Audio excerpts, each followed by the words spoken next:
ഈ പുഷ്പ 2 ഇന്ത്യ മുഴുവൻ കാത്തിരുന്നൊരു സിനിമയായിരുന്നു. അത് അല്ലു അർജുന് തൻ്റെ കരിയറിൽ ഏറ്റവും പ്രധാനപ്പെട്ട ഒരു സിനിമ ആയിരിക്കുമെന്നാണ് നാം കരുതിയത്. പക്ഷേ സിനിമ എന്തായാലും വിജയിച്ചിട്ടുണ്ട്, പക്ഷെ വലിയ വിജയമില്ല. പക്ഷെ വിവാദങ്ങളാണ് അദ്ദേഹത്തിൻ്റെ കരിയറിനെ തന്നെ മാറ്റിയിരിക്കുന്നത്. അദ്ദേഹത്തെ ജയിലിൽ അടയ്ക്കുന്ന സാഹചര്യമുണ്ടായി, ഒരു 2 പേർ മരണപ്പെടുന്ന സാഹചര്യമുണ്ടായി. ഇപ്പോൾ അദ്ദേഹത്തെ ചോദ്യം ചെയ്യുകയാണല്ലോ, മൊഴിയെടുക്കുന്നുണ്ട്. അപ്പോൾ അങ്ങനെ ഒരു വിവാദ നായകനായി സൗത്ത് ഇന്ത്യയിൽ അല്ലു അർജുൻ മാറിയോ? ഉറപ്പായിട്ടും. കാരണം പുഷ്പ 2 പ്രീമിയർ ഷോയ്ക്കിടെ ഉണ്ടായ, അതായത് ഡിസംബർ 4 സംഭവം. പുഷ്പ 2 പ്രീമിയർ ഷോയ്ക്കിടെ ഉണ്ടായ സന്ധ്യ തിയേറ്ററിലുണ്ടായ തിരക്കിനെ തുടർന്നാണ് രേവതി എന്ന 39കാരിയും അവരുടെ മകനായ 9 വയസ്സുകാരന് പരിക്കേറ്റത്. ആ കുട്ടി കഴിഞ്ഞ ദിവസം, അതായത് 3 ദിവസങ്ങൾ, ആ കുട്ടി കഴിഞ്ഞ ദിവസമാണ് മസ്തിഷ്ക മരണം ആ കുട്ടിക്ക് സ്ഥിരീകരിച്ചത്. കാരണം ഗുരുതര പരിക്കുകളോട് കുട്ടി വെന്റിലേറ്ററിൽ ചികിത്സയിലായിരുന്നു. ഇപ്പോഴും വെന്റിലേറ്ററിലാണ് ചികിത്സ, എന്നാലും മസ്തിഷ്ക മരണം സ്ഥിരീകരിച്ചു കഴിഞ്ഞിരുന്നു. അതായത് അല്ലു അർജുൻ മുന്നറിയിപ്പില്ലാതെ സന്ധ്യ തിയേറ്ററിൽ എത്തിയതാണ്. അവിടെ ഒരു തിക്കും തിരക്കും അനുഭവപ്പെട്ടത്. നമുക്കറിയില്ല തിക്കും തിരക്കിലും ആ സ്ത്രീക്ക് മാത്രമാണോ പരിക്കേറ്റത്, മറ്റാർക്കെങ്കിലും പരിക്കേറ്റോന്നും അറിയില്ല. പക്ഷേ പോലീസിൻ്റെ വിവരം അനുസരിച്ച്, പോലീസ് റിപ്പോർട്ട് അനുസരിച്ച് ആ സ്ത്രീക്കും മകനും മാത്രമാണ് പരിക്കേറ്റത്. ഇപ്പോഴത്തെ ചേട്ടൻ പറഞ്ഞതുപോലെ പുതിയ വിവാദം, അദ്ദേഹത്തെ ചോദ്യം ചെയ്യാൻ നോട്ടീസ് നൽകി. അദ്ദേഹം ഇന്ന് ചോദ്യം ചെയ്യലിന് ഹാജരായി. കഴിഞ്ഞ ദിവസം സമൂഹ മാധ്യമങ്ങളിൽ വൈറലായ ഒരു വീഡിയോ ആയിരുന്നു. അദ്ദേഹത്തിൻ്റെ വീടിന് മുന്നിൽ വിദ്യാർത്ഥികളാണെന്ന് ആരോപിച്ച ഒരു 8 അംഗ സംഘം അദ്ദേഹത്തിൻ്റെ മുന്നിലുള്ള ചെടിച്ചട്ടികളെയും എല്ലാം എറിഞ്ഞു പൊട്ടിക്കുന്ന ഒരു സംഭവം സോഷ്യൽ മീഡിയയിൽ വളരെ വൈറലായിരുന്നു. ഇത് യുവതി മരിച്ച സംഭവം, അല്ലെങ്കിൽ ആ കുട്ടി മരിച്ച സംഭവത്തിൻ്റെയും പ്രതിഷേധത്തിൻ്റെ ഭാഗമായാണെന്നായിരുന്നു അവരുടെ ഒരു നിലപാട്. പക്ഷേ പോലീസ് അവർക്കെതിരെ കേസ് രജിസ്റ്റർ ചെയ്തിരുന്നു.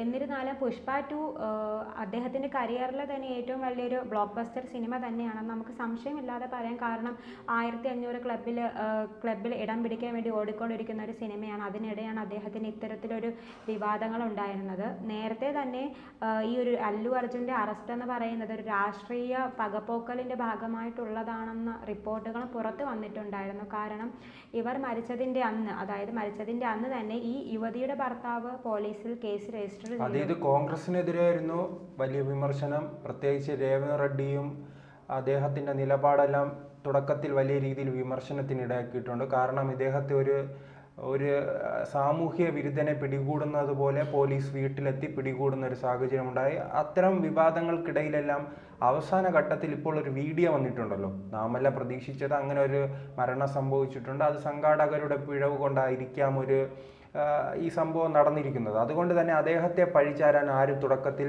തയ്യാറായിട്ടില്ല. ഈ രാഷ്ട്രീയ പ്രേരിതമാണെന്ന് പറഞ്ഞുകൊണ്ടാണ്, രാഷ്ട്രീയ പ്രേരിതമായാണ് എല്ലാവരും കരുതിയത്. കാരണം അവിടുത്തെ ഇപ്പോൾ കോൺഗ്രസ് സർക്കാർ കാണിച്ചൊരു മണ്ടത്തനമായി അത് വിലയിരുത്തി. പക്ഷേ ഇപ്പോൾ ഏറ്റവും ലേറ്റസ്റ്റ് ആയിട്ട് വരുന്നത് 2 ദിവസം മുൻപ് ആ വീഡിയോ പുറത്തു വന്നിട്ടുണ്ട്. ഇങ്ങനെ പുറത്ത് ഈ തിക്കും തിരക്കും കൊണ്ട് ഈ ഒരു യുവതി മരണപ്പെട്ട വിവരം ഇദ്ദേഹം അറിഞ്ഞെന്നാണ് എല്ലാവരും പറയുന്നത്. എന്നിട്ടും അദ്ദേഹം സിനിമ കാണാനും തയ്യാറെടുക്കുന്നു, സിനിമ കാണുന്നു, ആരാധകരെ കൈ കാണിക്കുന്നു, സന്തോഷപൂർവ്വം അങ്ങനെ നീങ്ങുകയാണ്.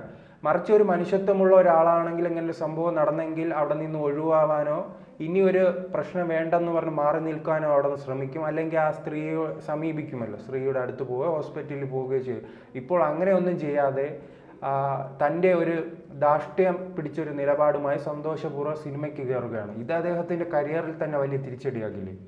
കരിയറിൽ തന്നെ തിരിച്ചടിയാകുമെന്ന് പറഞ്ഞാൽ അത് എനിക്ക് പറയാൻ സാധിക്കില്ല. കാരണം ഇപ്പോൾ ചേട്ടൻ പറഞ്ഞതുപോലെ വീഡിയോ പുറത്ത് വന്നത് അദ്ദേഹം ഇങ്ങനെ സിനിമ കണ്ടുകൊണ്ടിരിക്കുന്ന ഒരു വീഡിയോ ആണ്. നമുക്കറിയില്ല, അദ്ദേഹം ചിലപ്പോൾ അറിഞ്ഞു കാണത്തില്ലായിരിക്കും ഇങ്ങനെ ഒരു യുവതി മരിച്ച സംഭവം. നമുക്കറിയില്ല, മാധ്യമങ്ങൾ പറയുന്നതാണ്. മാധ്യമങ്ങൾ പറയുന്നതെല്ലാം നമുക്ക് വിശ്വസിക്കണമെന്ന് നമുക്ക് പറയാൻ സാധിക്കില്ല. അപ്പോൾ അദ്ദേഹം അറിഞ്ഞു കാണില്ലായിരിക്കും ഇങ്ങനെ തിരക്കിൽപ്പെട്ട ഒരു യുവതി മരിച്ചതോ അല്ലെങ്കിൽ ആ കുട്ടിക്ക് പരിക്കേറ്റോ അദ്ദേഹം അറിഞ്ഞു കാണത്തില്ലായിരിക്കും. അല്ലെങ്കിൽ അങ്ങനെ ഒരു മരണം സംഭവിച്ചതിന് ശേഷമാണ് അദ്ദേഹം ഉടനെ തന്നെ ആ കുടുംബത്തിന് 25 ലക്ഷം രൂപ ധനസഹായം പ്രഖ്യാപിച്ചത്. പിന്നീട് ഞാൻ പറഞ്ഞായിരുന്നു, ഇതൊരു രാഷ്ട്രീയ പകപോക്കലിൻ്റെ ഭാഗമായിട്ടാണ് അദ്ദേഹത്തെ അറസ്റ്റ് ചെയ്തത്.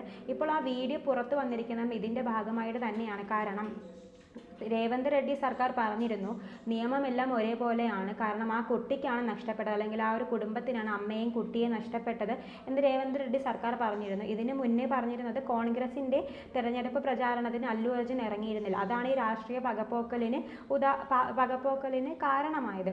അപ്പോഴാണ് ഈ വീഡിയോ ഇപ്പോൾ പുറത്ത് വന്നിരിക്കുന്നത്. അതായത് അദ്ദേഹം തിയേറ്ററിൽ സിനിമ മുഴുവനായി കണ്ടുകൊണ്ടിരിക്കുന്നു. ഇതും ഉറപ്പായിട്ടും ഒരു രാഷ്ട്രീയ പ്രേരിത അല്ലെങ്കിൽ രാഷ്ട്രീയ പകപ്പോക്കലിന്റെ ഭാഗമായി അവർ എടുത്തിടും. നേരത്തെ ചേട്ടൻ മറന്നു പോയതായിരിക്കാം, ഇദ്ദേഹത്തിന് ഹൈക്കോടതി ജാമ്യം അനുവദിച്ചിരുന്നു. അതായത് പോലീസ് അറസ്റ്റ് ചെയ്തു, ഇദ്ദേഹത്തെ ജയിലിൽ പാർപ്പിച്ചു, പിന്നീട് കോടതി ആദ്യമേ ജാമ്യം നിരസിച്ചു, പിന്നീട് ഹൈക്കോടതിയെ സമീപിച്ചു, ഹൈക്കോടതി ജാമ്യം അനുവദിച്ചു. എന്നിട്ടും ഇദ്ദേഹത്തെ ഒരു ദിവസം ഈ പോലീസ് തന്നെയാണ് ഇദ്ദേഹത്തെ ജാമ്യം അനുവദിച്ചതിന് ജയിലിൽ പാർപ്പിച്ചിരുന്നത്. പിന്നെ പിറ്റേ ദിവസം ഇദ്ദേഹത്തെ പിൻവാതിലൂടെയാണ് പുറത്തിറക്കിയത്. പിന്നീട് ഈ തെലങ്കാന സർക്കാരിന്റെ ഒരു കൂർമ്മ ബുദ്ധിയാണ് ഇദ്ദേഹത്തിന്റെ ജാമ്യത്തിനെതിരെ വീണ്ടും ഹൈക്കോടതിയെ സമീപിച്ചത്. ആ സമയത്ത് മുഖ്യമന്ത്രി കൃത്യമായി തന്നെ പറഞ്ഞിട്ടുണ്ടല്ലോ, സാധാരണക്കാരൊന്നുമില്ല, സിനിമ നടനെന്ന പ്രത്യേകതയില്ല, എല്ലാവരും ഇന്ത്യൻ പൗരന്മാരാണ്. അങ്ങനെ അല്ലു അർജുൻ്റെ ഭാഗത്ത് നിന്ന് ഒരു തെറ്റുണ്ടായി, അതുകൊണ്ട് അറസ്റ്റ് ചെയ്തു. അപ്പോൾ അറസ്റ്റിന്റെ നടപടികളുമായി ബന്ധപ്പെട്ട ആ സമയമാണ് ഇപ്പോൾ സൂചിപ്പിച്ച സംഭവം. അല്ലാതെ ഒരു സർക്കാരിന്റെ ഭാഗത്ത് നിന്ന് ഒരു വീഴ്ചയോ ഒരു പകപോക്കലോ ഉണ്ടായിട്ടില്ലെന്നാണ് മുഖ്യമന്ത്രി പറയുന്നത്.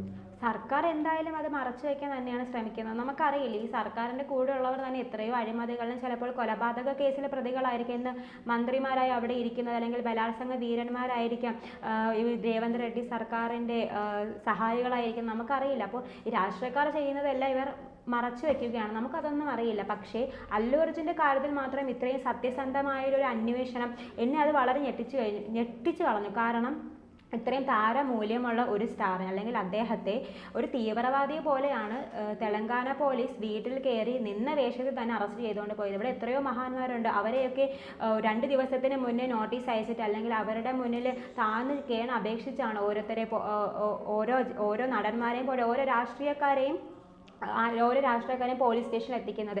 ഏറ്റവും ഒടുവിലത്തെ ഉദാഹരണം, അതായത് നമ്മളെ ബാലയെ തന്നെ കണ്ട ബാല, അതായത് മലയാള സിനിമയിലെ പ്രമുഖ നടനാണ് ബാല.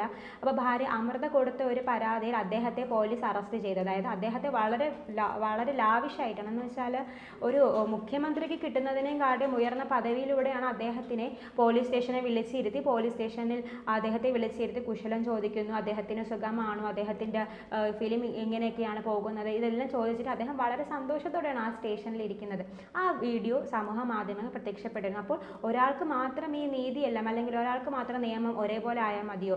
എത്രയോ പേരുണ്ട് ഇങ്ങനെ കുറ്റം ചെയ്യുന്നത്. സൽമാൻ ഖാനെതിരെ എന്താണ് നടപടിയെടുത്തത്? അതായത് ഒരു കൃഷ്ണമൃഗത്തെയാണ് അയാൾ വേട്ടയാടിയത്. എന്നിട്ട് സൽമാൻ ഖാൻ ഇപ്പോഴും പുഷ്പം പോലെ നടക്കുന്നു. സൽമാൻ ഖാനെതിരെ യാതൊരു നടപടിയും പോലീസ് സ്വീകരിച്ചിട്ടില്ല. പക്ഷേ അല്ലു അർജുന്റെ കേസിൽ മാത്രം ഇത്രയും ആർജവമുള്ള സർക്കാർ ചെയ്തതായി കരുതിക്കൂടെ?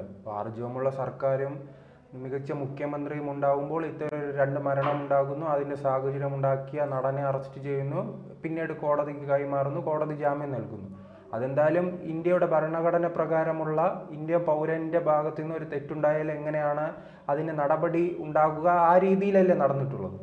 ഉറപ്പായിട്ടും. പക്ഷേ ഇവിടെ നമ്മൾ നോക്കേണ്ടത് ഒരു തീവ്രവാദിയെ പോലെ പിടിച്ചുകൊണ്ട് വരേണ്ട ആവശ്യമില്ല. കാരണം അദ്ദേഹം പറഞ്ഞു, അതായത് അല്ലു അർജുൻ ആദ്യമേ പറഞ്ഞായിരുന്നു എൻ്റെ ബോധപൂർവമല്ലാത്ത, അല്ലെങ്കിൽ ഞാൻ അറിയാത്തൊരു കാര്യമാണ്, എന്നിട്ടും എൻ്റെ ആരാധകർ ചേർന്ന് നിന്നൊരു തിക്കിലും തിരക്കിലും പെട്ടാണ് ആ യുവതി മരിച്ചത്, എന്ത് നിയമ നടപടി വേണമെങ്കിലും ഞാൻ സ്വീകരിക്കാം. അല്ലെങ്കിൽ അദ്ദേഹം അത് തുറന്നു പറഞ്ഞൊരു വ്യക്തിയാണ്. അങ്ങനെ ഒരു വ്യക്തിയെ ഒരിക്കലും ഇങ്ങനെ ഒരു തീവ്രവാദിയെ പോലെ അല്ലെങ്കിൽ ആ നിന്ന വേഷത്തിൽ തന്നെ വിളിച്ചിറക്കിയത് വളരെ മോശകരമായ അല്ലെങ്കിൽ വളരെ മോശമായൊരു കാര്യമാണ്. അല്ലെങ്കിൽ അതിൽ തന്നെ ഏറ്റവും വലിയ ട്വിസ്റ്റ് എന്ന് പറയുന്നത് അറസ്റ്റ് വാറണ്ട് 12 മണിക്ക് പുറപ്പെടുവിക്കുന്നു. 12 മണിക്ക് തന്നെ ആയിരിക്കും ഈ അല്ലു അർജുൻ്റെ വീടിൻ്റെ വസതിയുടെ പുറത്ത് പോലീസ് കാത്തു നിൽക്കുകയായിരിക്കും. അപ്പോൾ 12 മണിക്ക് അറസ്റ്റ് വാറണ്ട് പുറപ്പെടുവിച്ചു, 12:15 അറസ്റ്റ് ചെയ്തു. ഇതിൽ എന്താണ് ഇത്ര അത്ഭുതം?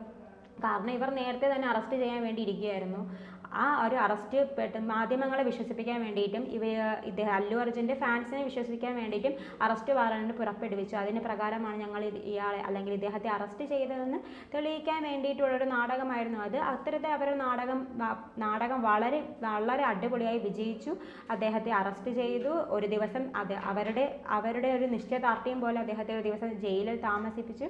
പിന്നീടാണ് ജാമ്യം അനുവദിച്ചത്. ഇപ്പോൾ എന്തായാലും അദ്ദേഹം ചോദ്യം ചെയ്യലിന് ഹാജരായി. അല്ലെങ്കിൽ കുറ്റം ചെയ്യാത്തവരോട് ഒരിക്കലും ഒരിക്കലും ശിക്ഷിക്കപ്പെടേണ്ട ആവശ്യമില്ല. എന്തായാലും ഇവിടെ അല്ലു അർജുൻ്റെ ഭാഗത്ത് ശരിയുണ്ടോ തെറ്റുണ്ടോ എന്നല്ല നോക്കേണ്ടത്. എങ്കിലും അദ്ദേഹം ബോധപൂർവമല്ല അല്ലെങ്കിൽ മനഃപൂർവ്വമല്ലാത്ത ഒരു കേസാണിത്. അത് മനഃപൂർവ്വമല്ലാത്ത നരഹത്യയാണ്. പക്ഷേ അദ്ദേഹം കുടുംബത്തോടൊപ്പമാണ് നിൽക്കുന്നത്. യുവതിയുടെ ഭർത്താവ് പറഞ്ഞു കേസ് പിൻവലിക്കും, കാരണം അല്ലു അർജുൻ യാതൊരു തെറ്റും ചെയ്തിട്ടില്ല. അത് തന്നെയാണ് ഏറ്റവും വലിയ സത്യം. കാരണം യുവതിയുടെ ഭർത്താവാണ് പറയുന്നത്.